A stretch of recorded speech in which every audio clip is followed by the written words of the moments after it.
I was trying to come up with a way to describe my feelings about this bill, and I thought maybe it would lend itself to a quote from a noted mind, Shakespeare, Aristotle, someone of some gravitas that I could reference.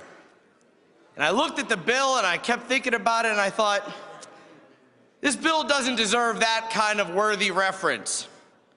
So to sum up my thoughts on this bill, I will instead reference the words of one of my most favorite people in the world, which would be the noted singer Kesha.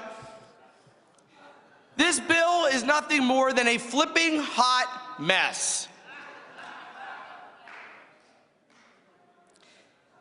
As someone who has been in the middle of the Marcellus Shale debate longer than most of the people in this room knew what Marcellus Shale was,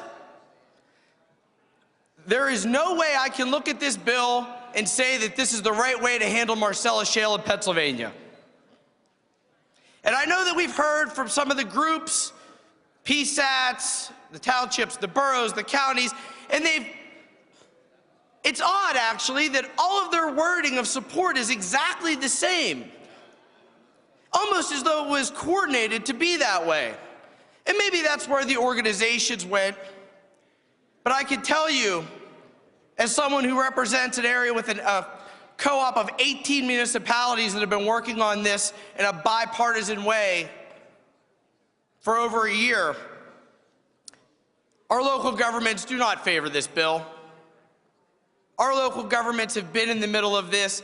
They know this is a bad approach. They know this isn't the right way to go. And we've heard a lot of talk about how this is going to increase safety. Things are going to be so much better. But it takes away the fundamental point of what's really happening here. We have eliminated the ability for our local governments to govern.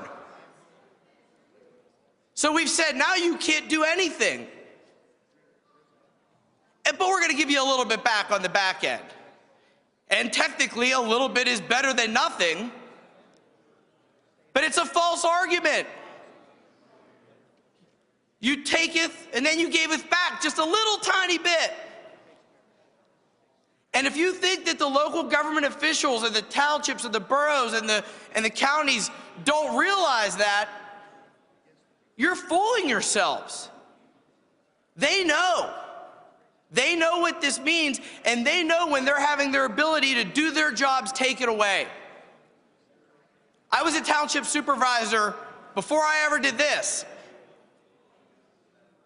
And it's a whole lot different when you have your constituents flying into a township meeting and demanding instant accountability from you. And the township supervisors and the borough councils in the areas affected by Marcellus Shale have been doing the responsible thing.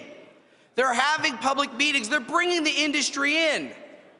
This misconception that any local ordinance is unreasonable and any township supervisor is a wide-eyed crazy person just simply isn't true. They have worked hard based on the needs of their communities, realizing, in the words of the governor's own website, zoning is a local issue that must address local concerns. And now we're taking away that local control and saying that the language in House Bill 1950 is the best we could do. But, and we may know this in this chamber, but those outside this chamber may not have realized with all the parliamentary Olympics going on last night, when you asked for any of the township officials or local residents who are concerned about this, and you get the stock talking point answer, well, it was better than what was out there. It was the best we could do. Know this. We had a chance last night to vote on amendments that would have put local control back. There were amendments that would have allowed questionable local ordinances in language similar to the Acre Law to go to the Attorney General, who could review them, who could take them to the Commonwealth Court, where there would be a body of case law built. So what would that give us? Consistency, uniformity, and still a level of local control. I hear the industry talking points over and over and over again. We must have uniformity, we must have consistency, but only if it's on their terms. At the end of the day, local governments know what's right for local communities. By cutting off debate last night and denying not only the vote, but even the debate, what were we afraid of? What were we afraid of? If it was such a horrible idea, we should have just voted the debate down. We could have done better. We should have done better.